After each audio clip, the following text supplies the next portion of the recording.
Okay, let's get started. Hi, my name is Dr. Benjamin Jen, and in today's lecture, I want to talk about exercise and optimal aging. So let me get my desktop, sharing that with you real quick. There we go, and let's get the PowerPoint started. So yeah, exercise and optimal aging, the benefits of exercise throughout human lifespan. So we're gonna cover briefly what a normal aging, the changes throughout the aging process. We're also going to touch on what sedentary aging, the impact on the quality of life and physical attributes. And we'll talk about the benefits of exercise throughout human lifespan. And finally, we will kind of focus on just emphasize what optimal aging, the newer definition of successful aging is. So let's jump into it. So these are some of the world elite athletes doing their respective sports. And when you are young and agile and powerful, these are the best picture of human performance. Few more pictures. There we go. Again, when you're young, agile and powerful and very well coordinated, these movements can be achieved, and that's what you do when you're young. So what happens when you get a little older? There you go, right? So the question comes, can strength, fitness, and agility coexist with old age? Well, quoting the Jedi Master, but the answer really is yes. So let's talk about normal human aging. So these are the things we kind of have to go through when we get a little older. You oftentimes notice a reduction in muscle use, and just depends on how much protein you're taking in, depends on how much muscle property is based on the use it or lose it principle. So if you don't use it, they're going to go away. Also, commonly happen is a reduction of bone mineral density, osteoporosis. Also reduction in motor function, such as balance, gait, and coordination, just the way it is. Naturally, as you age, you slow down a little bit, and your gait patterns starts to shift. You seem to shuffle your gait at smaller baby steps due to poor balance. So this is all part of what normal human aging occurs.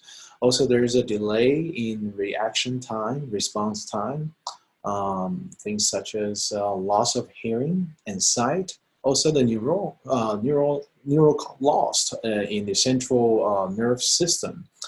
Your nerve endings and neurons and axons, they're just not as robust as when you were younger. And of course, memory problems, right?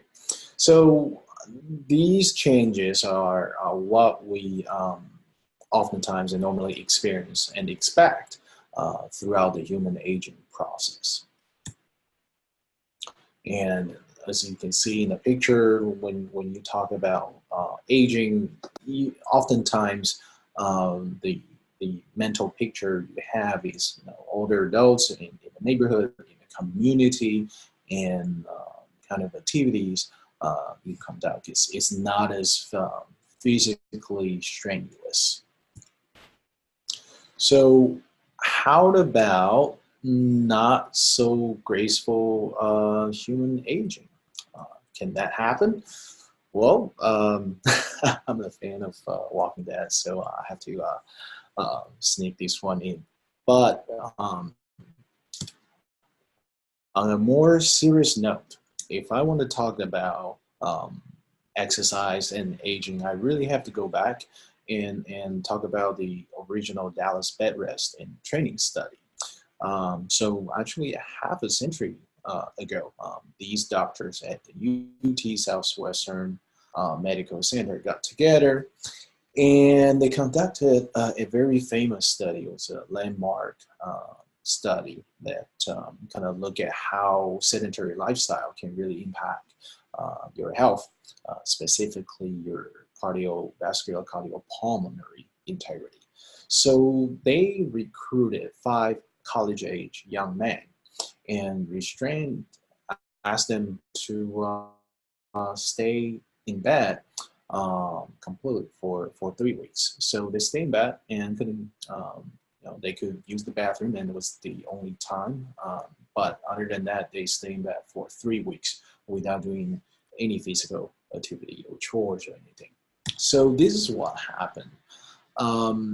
Before they got started at baseline, their VO2 or their oxygen maximum uptake was measured, and after 3 weeks of bed rest, obviously everybody's VO2 or aerobic fitness declined. And to get it back up, these young men had to start running again, about 3 to 5 miles a day, and gradually increased to 6 to 12 miles a day. And eventually they were able, about halfway point, 30 days later, they were, a couple of weeks later, they were able to recover from where they used to be before the study, and then they continued training 30, 40, 50, 60 days later. They actually got stronger, but it took more effort to recover what they have lost at the beginning stage. So 30 years later,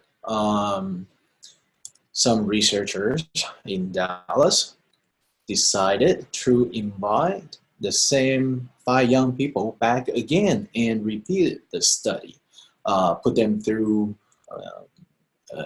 a whole wide range of physiological testing of their fitness and everything. So this is the kind of a treadmill to do those kind of physiological testing, specifically VO2 max testing. And I'm not going to spend too much time on that. And this is kind of the setup when you will older adults on the treadmill to collect their inspire and measure the inspiring and expire air and EKG, so on and so forth. So that's the setup. Usually I like to show people that this last piece of equipment is the most high-tech piece of equipment. It's called the Woods mat. All right. Now, anyway, so back in 1966, that's the data. At the baseline, that's what each individual's VO2 max was, and after bed rest of 3 weeks of bed rest, they declined. So what happened 30 years later when they came back? Well, if you look at the plot here, I actually want you to focus on the dotted plot line, and you will notice that 30 years later, they went about their lives and just daily routine, and they may be active, they may be not so active, but nonetheless, that's what you would consider what a normal aging is in reality, in real life, right? So 30 years later, they came back and did the same measurement, and you'd be surprised to see that their VO2 max was actually better than 3 weeks of bed resting. So that was quite striking, meaning that 3 weeks of doing nothing in the bed is a lot worse than 30 years of natural aging. Okay, that's very important. And off the top of my head, I can think of at least a few scenarios. Why would someone be constrained in the bed, such as injuries, accidents, or medical conditions or surgeries. So when things like that happen, and then you are forced to stay in the bed for 3 weeks, and guess what? Your cardiopulmonary health plunge through the ground. And obviously, these people back in 1996, the same group of 5 not so young men at that time anymore, still went through training to hopefully to boost their VO2 max back up. But this time, instead of 8 weeks, remember back in '66, after 8 weeks, everybody was doing superb. And this time, back in 1996, they trained for 6 months. Okay, but the slope or the gain of their improvement, the exercise training effect, was not as dramatic as it was 30 years ago, back in 1966. Nonetheless, they got healthier, they got better. Fast forward to 2006, the same 5 young men were invited back to the same institution again and performed the same testing. And this is what we got. So again, the same plot line, 1966 at baseline, and then after 3 weeks of bed rest, and the 1996 model. So another 10 years had gone by, okay? And everybody got older, and some of them were not doing so well health-wise. But if you look at the dotted plot line, you will notice that 2006 data was almost identical with the 1966 performance after 3 weeks of bed rest. So the big picture here is really 3 weeks of doing nothing, completely nothing, can hurt you as bad as 40 years of normal aging in real life, okay? So the benefits of exercise throughout human lifespan, this plot is a little easier. I want to explain this to you. If you look at the squares, those are sedentary people in different age groups. The active ones are open circles, and the endurance trained people are in the triangles. So obviously, for the 20, 30, 40, every age group, the more active you are, seems like they perform at a higher level with the higher VO2 max. That's expected. But this downward slope, that's just part of the aging process. It's really hard to fight that. However, if you pay attention, that even in the 60, 70, 75 age group, as long as they remain active, look at those group of people, right? And if you compare those triangles all the way across to or with those open circles and the squares, you will quickly realize that these people, even though they're in their 60s or even early 70s, their cardiopulmonary fitness was as healthy or as fit as some of the 20, 30, or 40-year-olds. And this is what we consider optimal aging, because I think back in the day, used to be referred as graceful aging. And the word, there's nothing wrong with the word graceful. It's very politically correct. Nonetheless, it doesn't really convey the reality that these people are not that they're not graceful, but they're very robust and dynamic and very active. So recently, a couple newer terms have been proposed. Some have suggested successful aging. That's another way to describe it. But again, what success or not, that's slightly subjective. So we'd like to use the term optimal aging. kind of signify and implies that for each individual, whatever their baseline, they realized or try to fully optimize their potential into the aging process. So here are just some very classic representations of what optimal aging is, and these are what we call the masters athletes. They're competitive athletes, each competing in their age respective groups. So that's what optimal aging should look like.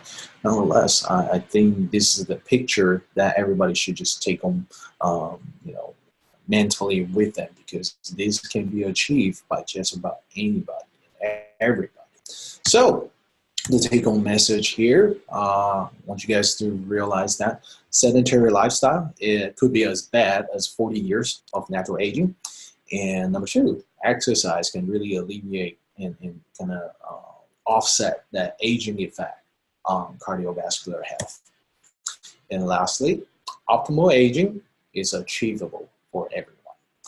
So that being said, this is my laboratory of brain aging.